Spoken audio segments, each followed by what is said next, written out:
Hi, Carol here from Lalainspired, and in this video I want to show you guys how I hand roll my paper flowers using my quilling tool and giving you some helpful tips along the way. So let's go check it out. Welcome you back to my channel. I appreciate you for being here and checking out this video. Today I wanted to show you guys 6 different paper flowers that I use a lot in my projects.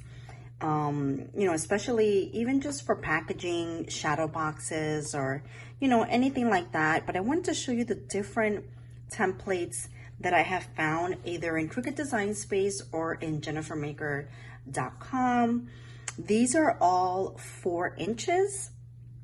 And as you can see, they're going to be very cute once I finish rolling them up. And I have my amazing Sure Bonder hot glue gun. And this is the quilling tool that I use. A lot of people ask me about this tool and I love it so much. This is from Hobby Lobby, okay? And the reason that I love it so much is that it, you know, I'm not sure if you guys can see it, but it does have like little ridges here, okay, at the very beginning of close to the tip. That makes it easier for me to hand roll my flowers, okay? And then the tip here has a little slit, all right, which helps you put the flower in and twirl it and begin twirling it. And I like it. It's a very super comfortable tool. I can put the link below in case you're interested. So let's get started. So I am going to start with the first flower, which is, I mean, they're all like a rose type, right? But I'm going to use my slotted tool and start to turn the flower. Now, as I turn, I want to make sure that my forefinger and my thumb are kind of guiding it as I turn, and I can go fast because the tool allows me to do that. Or I can go slow. I do like to go a little bit fast. I feel like if you go too slow, you're gonna let go of the flower. See that? And then you gotta just kind of hold on to it with your fingers. So before I get all the way to the end, I like to turn it around and see where I'm at and then continue doing it manually without the tool. So I like to see that it's a perfect circle in there. That's how you know your flower will turn out really nicely. So the cool thing about these flowers that are pre-cut already in Design Space is that the little end acts like the tab to hold your flower together. And I do like to put the extra glue. I want to make sure that it stays and doesn't unroll when I put the tab over. Now, there are a lot of times you might get a little burned because now you have to hold your flower down. Okay. Sorry, I have glue all over. These little glue spider webs. All right. But here's the flower. All right. And this is what's considered, sorry, the rose, and the glue is still wet, so I'm kind of maneuvering it to make sure I close it and it stays in place with my thumb and my forefinger. Okay, and now that I am done, there it is. So these, like I mentioned, these are all 4 inches. So I wanted to show you the variety of flowers. This one can be found in Cricut Design Space. Now, Design Space has, remember, they have a tab on the left side that's called Projects. And when you look up flowers on the projects, you get all sorts of flowers, which is so fun. And if you're part of the Cricut Design Space and you pay the monthly fee, you know, you get all these pretty flowers for free. So this flower, it's really cute as well. I found this one, I believe, from Jennifer Maker. So again, I am going to put my quilling tool there at the very beginning and just kind of use my fingers to help twirl it and stay in place. See how I do my forefinger and my thumb to kind of make sure it doesn't go everywhere, because it can go a lot of places. See how that happens? So I kind of want to push it up and put my finger there to take my quilling tool out of the way. And there are times the flower is rolled up too tight, and if it is, you can, when you know, kind of make sure you're holding it, I guess like this, and let it go, just to unravel it a little bit, but not too much. And see how you have, again, the perfect little square, the perfect circle going on in there, so you're able to close it with the tab. So again, like I said, I like to put in the extra glue and make sure that my flower closes right in place. See, and then I just hold it there, try not to burn myself, so I switch fingers. And voila! This is such a pretty flower pattern. All right, I love it. It's very, very fun, very cute. It's a little bit outside the normal flower, rose flower. I like that. Tell me what you guys think in the comments. I am going to roll now the next one. The next one is also found in the Cricut Design Space Projects tab. I believe this was, gosh, I can't remember the name, but it was for maybe a floral wreath, and they had so many flower patterns on there. This one's a little tricky, and you can tell because of the fact that it's bigger here and it goes into being smaller. It's a really tricky flower to hand roll. So you have to pay attention to what you're doing. As you can see how it gets lower here?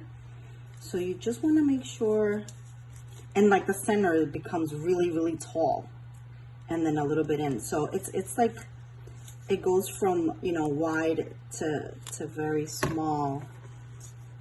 All right, sorry about that. And I am going to unravel it a tiny bit. All right, and there you can see it again, the perfect circle. And with this flower, being that it goes, you know, high and low around the edges, I'm going to hold that there, but I'm going to place it down and hold it with my finger. All right, and I'm going to use my quilling tool to kind of press the center down because I don't want it to unravel and come up. So just wait a little bit until the glue becomes tacky and sticky. That way when you're done, it doesn't unravel on you. And this is this flower, and see how tricky it is because it's wide on some parts and then it gets thinner. It's a pretty tricky flower. I'm not honestly a big fan of this one, although it's beautiful. It's not my favorite. My favorite, let's put these there. My favorite is this one, and you're gonna see why. First of all, it's such an easy pattern to roll, and it does create a rose, believe it or not. This was in Cricut Design Space, and I never in a million years thought that I would make this flower and it will look as beautiful as it is. And honestly, it's so simple. So I absolutely love this flower, and you're going to see why. I do unravel it a little bit.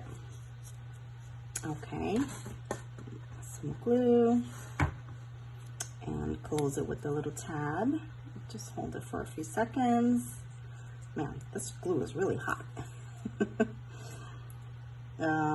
Yeah, so make sure you try not to burn yourself when you're making these flowers, although you might. Just be very careful. And this is also another flower you can use your little tool to kind of hold it down while the glue dries. And look how pretty this beauty is. I absolutely adore it. And it's so nice and easy to hand roll. This is also a rose, okay? But they're not as deep, the indents here. So this style also makes for a really pretty rose. I do love this pattern as well, and you'll see why. I'm just gonna hurry up here and hand roll it. By the way, this quilling tool is in Hobby Lobby, but if you have no preference about the handle here, they do have them on Amazon as well, and they sell them as a 4-pack, I believe, for about $6-7, which is a great deal. This one from Hobby Lobby is $10. So if you need to fix your flower, you can do so, because it should always look like this. All right, and I am going to close it. All right, so like I said, this is one of my favorite flowers. Sorry about that. And I like this one when you make it really large, it turns out so pretty, as you can see. Okay, so I'm just gonna move these down so you can see them in order. Okay, and lastly is this nice pointy one, which does look very beautiful once you're done. This is definitely from jennifermaker.com. She has free templates if you join her email. And it's such a pretty flower. Again, you never think how beautiful it's gonna turn out until you're done. All right, so just gonna unravel again. It's just the same process over and over. You can make these flowers really nice and large. You can make them really tiny. I've done 1 inch, and gosh, those are tiny. I've also done up to 8 inch. That's actually the largest, so that's it for this one. Just try not to squeeze it too much, because this one has all these little pointy angles or edges. And there she is, so beautiful. Sorry for the glue on my fingers. I am a real crafter. Keeping it real, guys, keeping it real. All right, look at that, so gorgeous. All right, so that's the flowers that I have for you today. Sorry for the mess. And just one last thing, I like to use the cardstock paper from Michaels. So this, for today's project, I did use this Recollections Flamingo, and I think just one of these from Pink Buttons, also Recollections. I don't know why I can't say that word. Now this is Paper Studio, and this Paper Studio is sold in, which is this beauty right here. This Paper Studio paper is found in Hobby Lobby. All right, now usually they, I check all the stores, actually both the stores. Sometimes you can get a great sale, and when these are on sale for half off, they're $2.50 for the pack. So I love to buy them when they're at that price. And then, of course, Michaels, if you have coupons, you can always use their cardstock. But if one store doesn't have it, go to the next. So I hope you enjoyed this video. Tell me what you guys think in the comments. Look how pretty. Just gonna show them to you one by one. Actually, I'm gonna zoom in and see if you guys can see that. Okay. There are my little flowers. So here's another view of the flowers, and how pretty are these colors? Alright guys, so that concludes my DIY video of how I hand roll my paper flowers. I hope you enjoyed it. If you did, please give me a thumbs up and subscribe to my channel for more. Thanks.